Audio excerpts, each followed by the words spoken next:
Mansa, sahabat Mansa Kelakar. Nah, pada hari ini, pada Selasa 14 Januari 2025, Podcast Jumansa sedang mengadakan podcast Sang Inspirator. Nah, sahabat Jumansa, hari ini kita sedang kedatangan tamu sang istimewa nih, yaitu ada Bapak Dr. Andes Susilo MP Fisik, Wakil Kepala Bidang Kurikulum Akademik.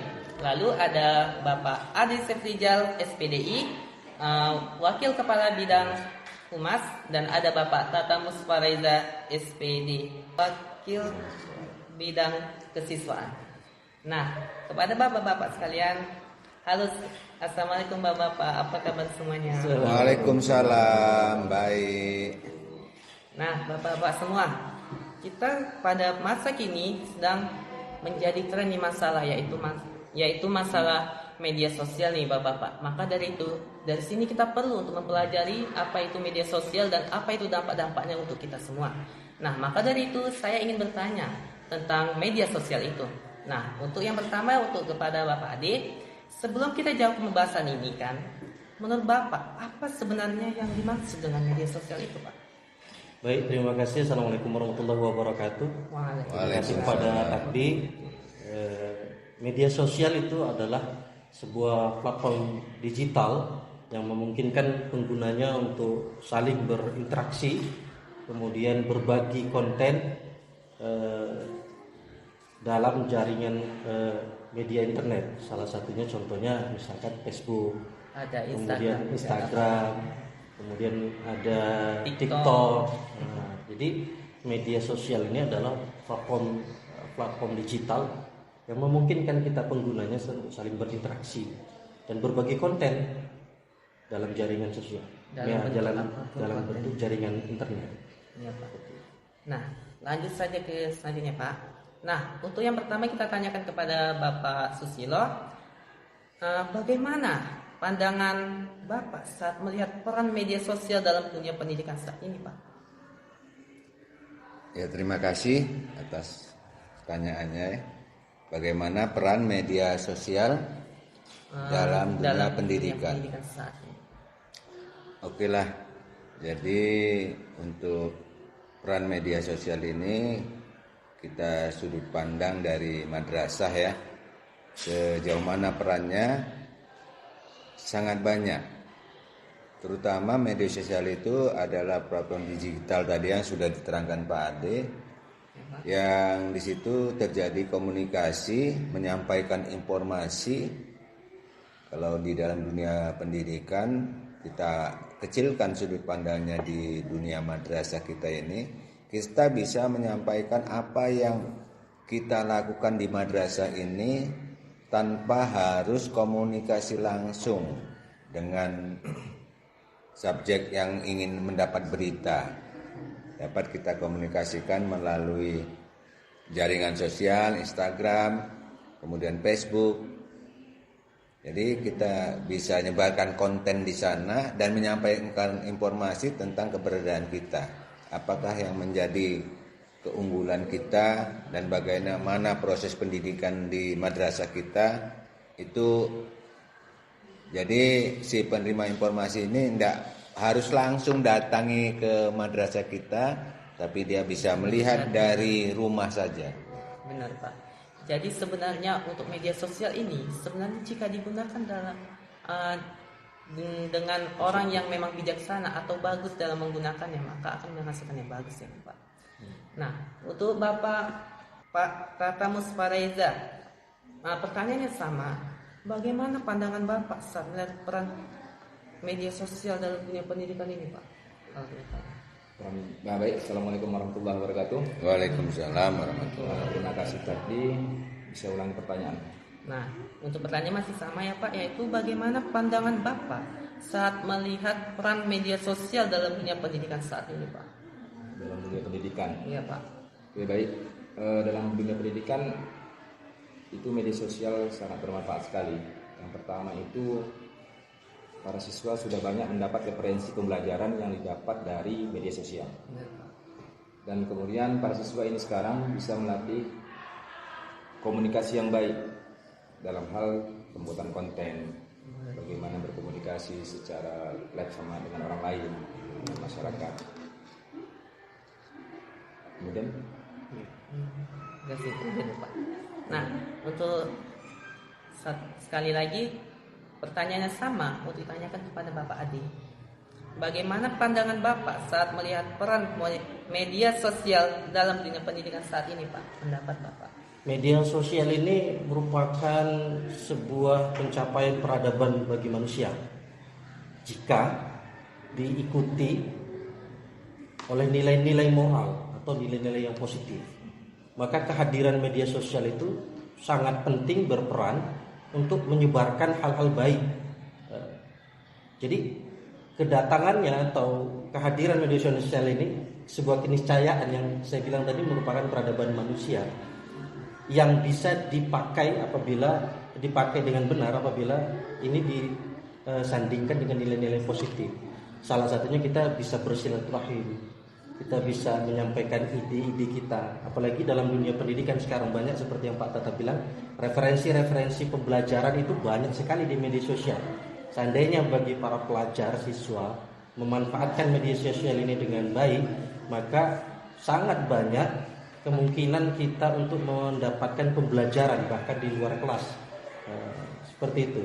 Namun sebaliknya apabila ini tidak di guidance dengan nilai-nilai positif, terlebih lagi kita selaku orang Islam, nilai-nilai agama dan nilai-nilai moral, maka ini menjadi sebuah kehancuran bagi generasi muda khususnya.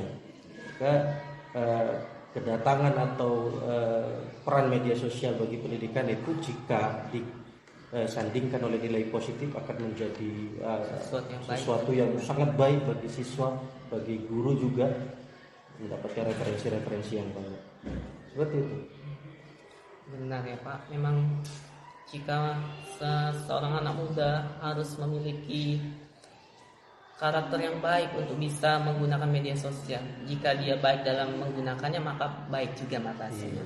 Tapi sebaliknya jika buruk juga pasti akan buruk juga dampaknya. Oke Pak, pertanyaan untuk kepada Bapak Susilo.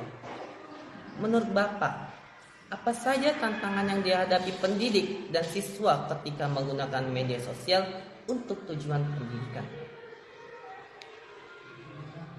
Gila ya. Jadi kalau tantangan yang bisa diulang tadi apa? Tantangan apa saja tantangan yang dihadapi pendidik dan siswa ketika menggunakan media sosial untuk tujuan pendidikan? Ya, untuk tujuan pendidikan yang menjadi tantangan ini di dalam media sosial tidak terlepas dari konten-konten yang mengarah kepada pembinaan karakter berakhlak mulia.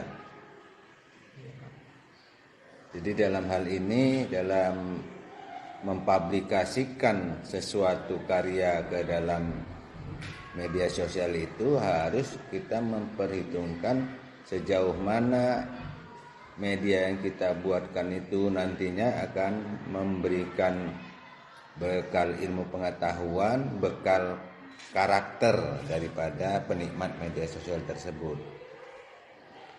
Jadi dalam hal ini si pembuat konten kita harapkan yang memiliki pengetahuan yang bagus ya. Jangan terlalu sembarangan kali kita menyampaikan itu ke dalam media sosial tanpa mempertimbangkan efek yang ditimbulkan akibat penikmat media sosial itu tersebut. Disitulah makanya perlu kebijakan, harus bijaksana kita di dalam menyampaikan ke media sosial, karena bisa jadi itu kalau salah-salah bisa memudaratkan ke kita sendiri, bisa kita nanti bisa kejerat hukum malahan. Jadi itu yang menjadi tantangan itu ya bagaimana kita pengguna media sosial itu harus benar-benar memahami tentang penggunaan media itu secara baik dalam penggunaannya dan secara baik pula dalam kontennya gitu. Saya kira itu yang perlu diperhatikan. Bagi si penikmat bisa memilah apakah itu informasi itu yang berguna atau itu bisa informasi yang jelek untuk dirinya. Apakah itu konten yang benar atau hanya hoax. Dan kita harus bisa itu memfilternya. Kalau tidak, itulah bisa mengakibatkan negatif bagi si penerima konten tersebut. Hati-hati, bagi penerima harus bisa memfilter, bagi pembuat konten harus memiliki ilmu pengetahuan yang berguna untuk pembinaan akhlak mulia dan penginformasian yang harus benar-benar yang sesuai dengan faktanya gitu. Saya kira itu ada dua sisi kan, si pembuat konten dan si penerima konten gitu. Dan hati-hati juga waktu mengkontenkan tersebut, apakah itu nanti berpeluang kepada kita menjadi orang yang terjerat hukum karena kesalahan kita sendiri. Memang benar ya Pak. Untuk sekarang ini media sosial memiliki dua sisi yang sangat berbeda pastinya Pak. Yang pertama pasti ada yang positif dan pasti juga ada yang negatif. Untuk bagi kita yang pengguna awam media sosial pasti akan bisa kebingungan mana yang hoax dan mana yang benar gitu. Tanpa kita orang-orang awam itu bisa mencari tahu kebenaran dari fakta tersebut. Nah, untuk Bapak Kakak, menurut Bapak nih, adakah peran media sosial dalam peningkatan prestasi siswa dalam bidang akademik maupun non akademik? Oke, baik, terima kasih. Sesuai pertanyaannya tadi, bagaimana peran media sosial dalam meningkatkan prestasi siswa? Ini sekarang di zaman ini media sosial itu sangat berperan. Iya, yang mungkin dahulunya siswa itu tidak bisa mengikuti event di kelas-kelas nasional, baik itu di tingkat provinsi juga. Nah, dengan sekarang adanya informasi kompetisi yang di-share di Instagram, yang didapat dari Facebook, dari TikTok. Iya, jadi sekarang para siswa itu berkesempatan mempermudah siswa untuk mengikuti kompetisi itu sampai tingkat nasional. Memiliki peluang besar. Baik itu di non akademik maupun di akademik. Nah, jadi para siswa ini sekarang mudah gitu untuk meraih prestasi itu, dan informasi kompetisinya mereka mudah didapat. Nah, kemudian nanti dari yang hasilnya itu, kalau kita manfaatkan juga atau kita kirim ke media sosial, itu juga bisa menunjang atau memberi motivasi bagi siswa lain. Ya, sehingga mereka itu, anak-anak yang sudah juara itu kan bisa dilihat hal banyak, masyarakatnya lebih luas yang melihat. Memang media sosial nih, kalau memang pendidiknya atau murid yang menggunakannya dengan sebaik-baiknya pasti mudah untuk mendapatkan informasi tentang lomba-lomba untuk peningkatannya yang juga pasti. Iya, sekarang kalau dulu zaman saya sekolah untuk tingkat kabupatennya informasinya susah. Nah, kalau sekarang ini kalian ini seperti siswa ini sekarang untuk event nasional mudah mengikutinya. Karena kalau sekarang ini kan Pak, informasi kalau kita telat mendapatkannya pun pasti akan bisa kita lihat dari handphone, karena sudah mudah untuk mendapatkan sebuah informasi dari sebuah media sosial ini. Iya. Berbeda dengan dulu ya Pak. Kalau Iya. dulu kan Pak, kita kalau sudah ketinggalan informasi, untuk mendapatkan informasi itu sangat susah. Iya. Makanya siswa zaman dulu jarang itu dapat berkesempatan berkompetisi di tingkat provinsi maupun nasional. Tingkat kampung aja. Tingkat kampung aja. Dan itu semua sudah berubah ketika ada peran media sosial. Iya. Nah, untuk selanjutnya kepada Pak Ade, bagaimana pendidik bisa mengajarkan etika dan keamanan dalam menggunakan media sosial kepada siswa, serta bagaimana melindungi siswa dari informasi palsu atau konten negatif di media sosial ini, Pak? Iya, jadi kita bangsa Indonesia itu merupakan pengguna media sosial tertinggi di dunia. Iya Pak. Dan di dalamnya itu ada pelajar, penggunanya itu ada pelajar. Kita tahu di Indonesia ini rata-rata pengguna media sosial yang termasuk pelajar itu menggunakan media sosial lebih dari 3 jam. Itu waktu yang melebihi batas kewajaran penggunaan media sosial yang dikeluarkan oleh dunia, yang rata-rata penggunaan wajar media sosial itu 2 jam. Jadi kita pemakaian itu lebih dari 3 jam, bahkan melebihi batas maksimal penggunaan media sosial. Artinya apa? Ini bisa mengakibatkan, tadi seperti yang tadi kita sampaikan, mengakibatkan negatif bagi kita pengguna. Salah satunya kurang tidur, mengurangi waktu belajar jika digunakan tidak baik. Kemudian kecenderungan kita itu menganggap salah atau berkompetensi di media sosial sehingga menghujat dan menutup diri sehingga menjadi pribadi yang introvert. Seperti itu. Jadi media sosial ini harus digunakan dengan etika juga, harus ada etika penggunaan media sosial.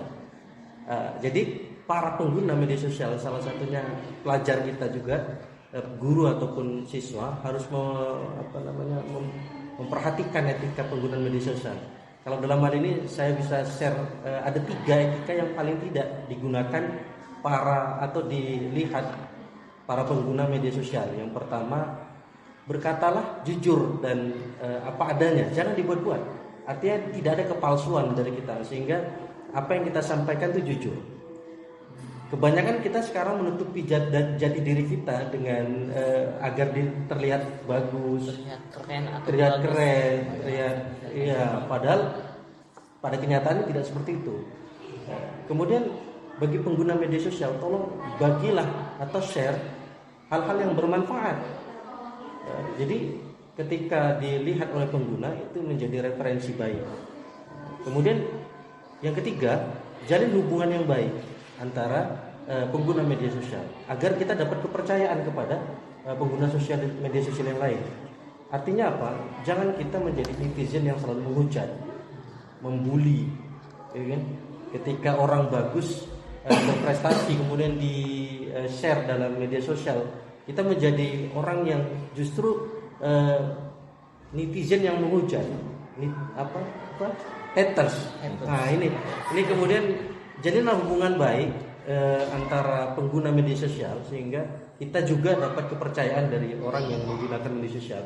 Kalau dalam madrasah ini ada hal-hal yang kita akan upayakan bersama bidang kesiswaan dan kurikulum.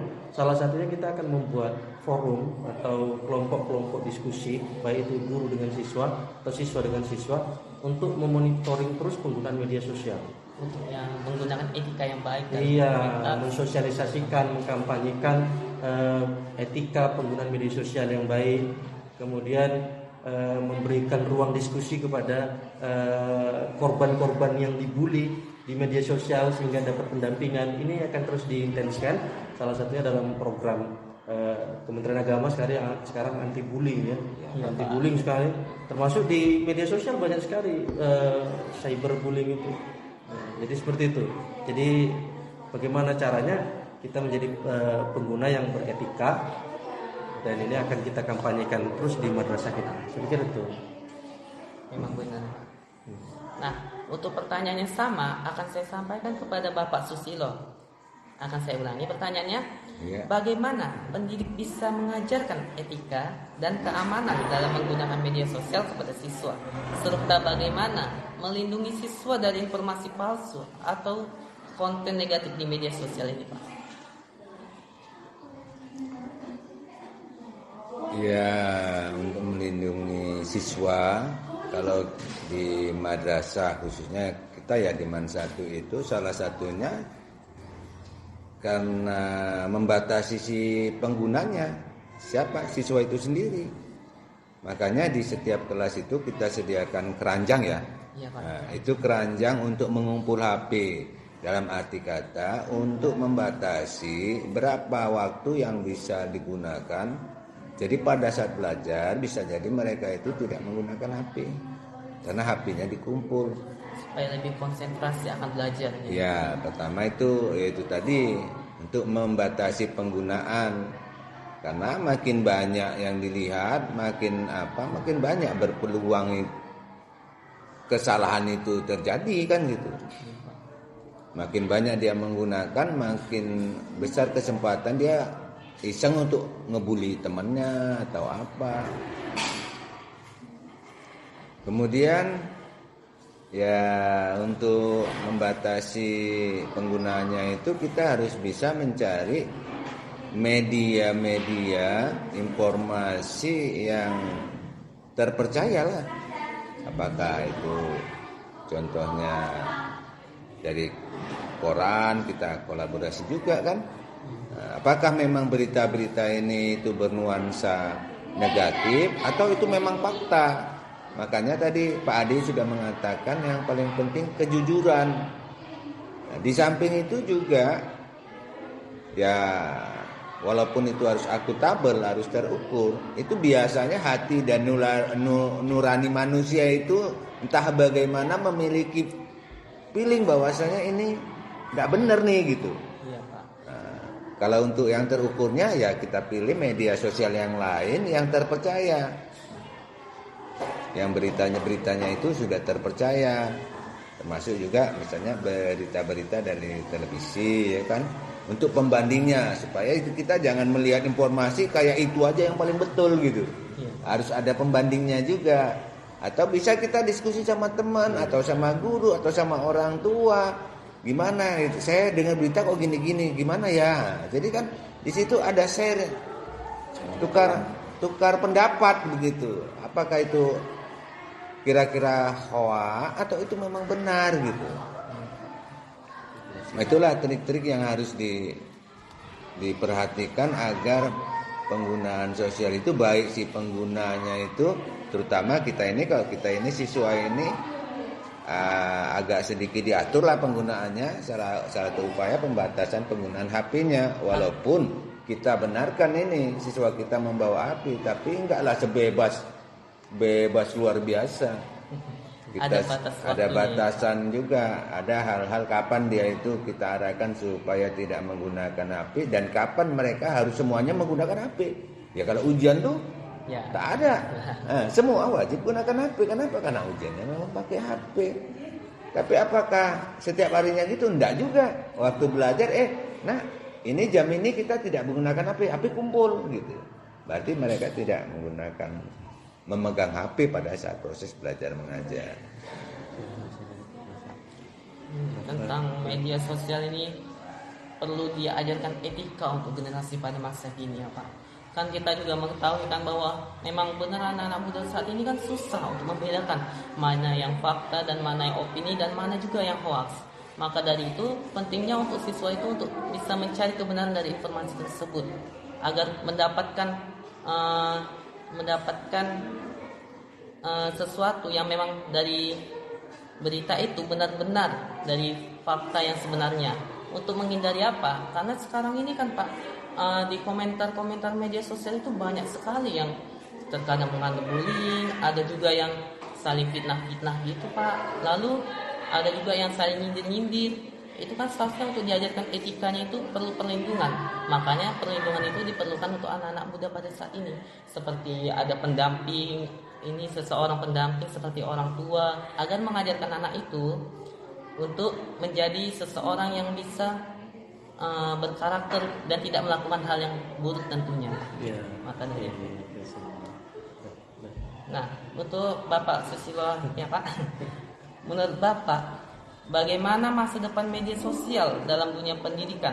Apakah Bapak melihat ada kebutuhan untuk regulasi khusus terkait penggunaan media sosial dalam pendidikan ini, Pak? Ya, tadi sudah saya katakan, memang media sosial ini sangat penting sebenarnya, terutama bagi suatu lembaga pendidikan. Contoh Rahman satu ini suatu lembaga pendidikan. Dengan media sosial, itu informasi itu bisa kita sampaikan melalui media sosial dan informasi itu bisa diterima di seluruh lapisan masyarakat tanpa dia harus sibuk-sibuk datang ke madrasah ini. Contoh kalau nanti mau PPDB Tengok di webnya kelihatan udah mulai PPDB, apa-apa aja syaratnya. Nggak mesti datang baca ya kalau orangnya deket yang mau daftar, kalau orangnya di luar provinsi. Karena kita sudah ada murid kita yang berasal dari luar provinsi, ada yang dari Riau, dari Pulau Jawa, ya kan ada juga. Makanya mereka dapatnya dari mana? Dari informasi yang kita sampaikan media sosial. Maka kalau kita katakan penting atau tidak penting, sangat penting. Kemudian kita ingin juga melaporkan, menginformasikan apa sih yang sudah dibuat oleh siswa madrasah itu. Udah bisa apa dia? Itu kita untuk sebagai promosi dan daya tarik kepada orang lain, untuk menjadi bahan pertimbangan lah, kira-kira layak atau cocok nggak anak saya disekolahkan ke situ gitu. Kalau tidak ada informasi, siapa yang berani? Kita mau beli aja lah, ini bagus nih, tapi gimana ya? Diiklankan di media sosial. Nggak diiklankan. Nggak ada yang tahu. Nggak ada yang tahu sih mana. Tapi kalau diiklankan dan kapasitas informasi itu bukan dunia gitu. Jadi apa yang kita sampaikan di medsos itu dunia menyaksikan. Sama halnya kita ini sekarang bisa menyaksikan kejadian di belahan dunia, baik itu perang Rusia dan sebagainya. Bisa kita tahu kan? Ya berkat media sosial tadi. Cuman itu tadi penggunaannya itu harus hati-hati. Jangan menggunakan itu bermudarat bagi kita, itu aja. Kira itu aja. Oke, terima kasih untuk bapak-bapak yang sudah hadir dalam podcast pada hari ini, dan maaf juga jika banyak salah saya dalam menyampaikan kata ataupun kata-kata yang kurang pas untuk didengar pada bapak-bapak. Nah, dalam inti ini media sosial itu sangat berdampak untuk pada generasi pada masa kini. Bisa itu berdampak negatif dan positif. Sebenarnya jika seseorang dapat menggunakan media sosial dengan sebaik-baiknya, berpeluang besar untuk menjadi seseorang yang penting, drastis gitulah. Seperti penggunaan sekarang ini, ada konten kreator, ada juga yang sedang video review makan atau sejenisnya itu. Sebenarnya berpeluang besar untuk kita pada orang-orang muda pada saat ini. Tapi hanya tergantung kita lah dalam menggunakannya dengan baik ataupun buruknya kita gunakan. Maka dari itu perlunya pendamping orang yang baik. Dan sebelum kita memulai untuk menjadi pendamping yang baik, perlulah untuk kita mulai dari diri kita sendiri untuk bisa jujur dalam menyampaikan sebuah informasi di media sosial ini. Nah, sampai sini dulu podcast kita pada hari ini. Saya akhir dengan wabillahi taufiq wal hidayah. Assalamualaikum warahmatullahi wabarakatuh. Waalaikumsalam warahmatullahi wabarakatuh.